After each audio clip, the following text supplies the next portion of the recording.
ওদের অনেক গান আছে যে গানের অর্থ আমরা জানি না। এদের একটা রহস্যের বিষয় হলো এরা বলে একটা, উদ্দেশ্য না আরেকটা। আরবিতে এটাকে ইস্তেআরা বলে। বুঝে আসছে কথা? শব্দ বলে একটা, উদ্দেশ্য আরেকটা, খুব কৌশলে। সাধারণ পাবলিক বুঝতে পারে না। অনেক গান আছে আমরা এটাকে আধ্যাত্মিক মনে করি, অনেকে খুব গাই, টেলিভিশনে প্রচার হয়, আমরাও খুব গাই অনেকে, কিন্তু জানি না এই গানের অর্থ কি। তার ভিতরে এক দুটো আপনাদের দেখাচ্ছি। বাড়ির পাশে আরশি নগর, সেটা এক পড়শি বসত করে, আমি একদিনও না দেখিলাম তারে। এই গান শুনছেন আপনারা? এই গান সম্পর্কে বাংলাদেশের বাউল বইতে আমার কথা হলে বলতেন যে আপনি মৌলবী মানুষ, আপনি তাদের বিরুদ্ধে বলবেন। আমার কথা না, বাংলাদেশে কোনো মৌলবীর কথা না, বাউলদের মানে পৃষ্ঠপোষক বলা যেতে পারে।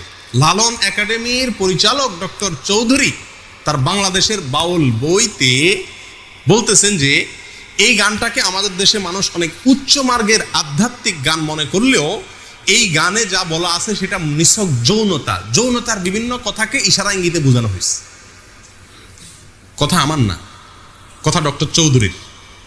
এবং 368 থেকে 369 নম্বর পৃষ্ঠায় এই গানের বিশ্লেষণ সেই বইতে আছে, কেউ দেখে নিতে পারে। আচ্ছা, লালনের আরো বহু গান আছে, মানে আমি প্রায় সবগুলো কবিতা পড়ার চেষ্টা করছি আজ অনেক দিন থেকে, প্রায় 1.5 বছর থেকে চেষ্টা করতেছি নিয়ে পড়াশোনা করতে।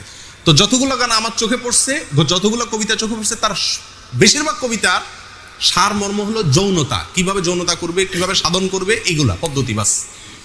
আরেকটা কবিতা শুনেন, আমি কি সন্ধানে যাই সেখানে, মনের মানুষ যেখানে, আধার গড়ে জ্বলছে বাতি দিবারাতি নাই সেখানে, যেতে পথে কাম নদীতে। যারা বাংলা বুঝেন তাদেরকে ব্যাখ্যা করার দরকার নাই, কাম শব্দের অর্থ জানেন আপনারা শুদ্ধ বাংলায়?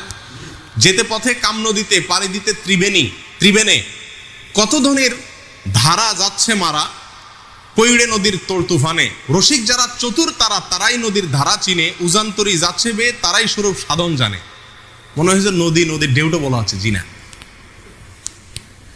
বিশ্বাস করেন এমন কিছু ব্যাখ্যা আছে এই সমস্ত গানের যেগুলো আমি আপনাদের সামনে খুলে বলতে পারবো না, আপনাদেরকে বুঝে নিতে হবে। আরেকটা গান আছে খুব জনপ্রিয়, আফসোসের বিষয়, বাংলাদেশের ক্লাস 9-এর শিক্ষার্থীদেরকে পড়ানো হয়, সিলেবাসের অন্তর্ভুক্ত। এই গানটা আমরা অনেকেই জানি এবং বলি নিজেরা। সেটা কি? সময় গেলে সাধন হবে না। এই গানটা জানেন আপনারা? শুনছেন এই গানটা? সময় গেলে সাধন হবে না। এই গানটার অর্থ ব্যাখ্যা এত নোংরা, এত নিকৃষ্ট, বিশ্বাস করেন যদি সেটা বলতে যাই তো মানে সোজা কথা, আমাকে চরম নির্লজ্জ হতে হবে। এটা আমার দ্বারা সম্ভব না, আমি খুলে আপনাকে বলতে পারবো না এই গানের পুরো ব্যাখ্যা, তবে কিছু ইঙ্গিত দিব। শুনেন পুরো গানটা, শুনেন কবিতাটা শুনেন। সময় গেলে সাধন হবে না, দিন থাকিতে দিনের সাধন কেন করলে না, জানো না মন খালে বিলে, মিন থাকে না জল শুকালে, কি হয় তারে বাদল দিলে শুকনা নদীর মোহনা, অসময়ে কৃষি করে মিশামিশি খেটে মরে, গাছ যদি হয় বীজের জোরে তবুও ফল তো ধরে না। এই গানের খোলাসা কথা আমি আপনাদেরকে বলি। বলা হচ্ছে যারা বাউল, যারা ফকির, যারা সাধনা করবে, এদেরকে বলা হচ্ছে আরে বেটা, দিন থাকতে দিনের সাধন করলি না, সময় থাকলে সাধন করতে হবে, সময় চলে গেলে সাধন করে লাভ হবে না। সময়টা কি? মেয়েদের ঋতুস্রাব, এর আগের সময়টাকে বোঝানো হচ্ছে। ঋতুস্রাবের আগের মুহূর্তে সাধন করতে হবে, ঋতুস্রাব হয়ে গেলে, মাসিক হয়ে গেলে তখন সাধন করলে আর কাজ হবে না। এ হলো খোলাসা কথা, আর এর চেয়ে বেশি আমি আপনাকে ব্যাখ্যা করে বলতে পারছি না। এখানে এই গানে যে এই কথাটা বোঝানো হয়েছে, এটা তো আমি দাবি করতেছি মৌলবী না, এটা বাউলদের বক্তব্য। তারাই বলতেছে যে এই গানের এই ব্যাখ্যা। রেফারেন্স নেবেন, একটা করে নেন। এই গানের সময়, সাধন, মিন, বীজ, কৃষি এসব শব্দ যৌনকর্ম সংশ্লিষ্ট বিভিন্ন পরিভাষা।